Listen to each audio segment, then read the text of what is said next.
C'est à l'avancée extrême du confluent, vraiment face au flot de Sambre-et-Meuse, que nous attendait là, dans les niveaux gallo-romains, atteint à cet endroit, une surprise, il faut bien le dire. 2 bâtiments d'époque romaine, construits à la fin du 1er, début du 2e siècle, et que le plan interdit d'assimiler à des habitats. Au contraire, on est sur des bâtiments assez typiques de l'architecture religieuse, et donc on peut annoncer là, et c'est un scoop, l'existence d'un sanctuaire gallo-romain.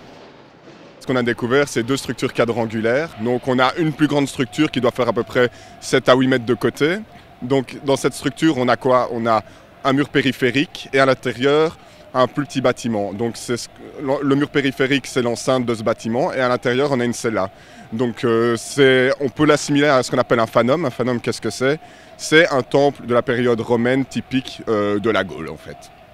Et donc à côté, on a un bâtiment un peu plus petit qui doit faire 3 mètres de côté et donc qui est aussi assimilé à un temple, mais là où on a beaucoup moins d'informations déjà. Ce qu'on a en plus, c'est qu'on a retrouvé pas mal de pièces de monnaie à l'intérieur, enfin au niveau de ces 2 temples et dont une dizaine à l'intérieur de l'enclos du plus grand des 2. Ces monnaies présentes dans les sédiments en dessous des temples, enfouies là antérieurement ou au moment où les temples fonctionnent, sont à l'origine des gestes religieux, des gestes votifs.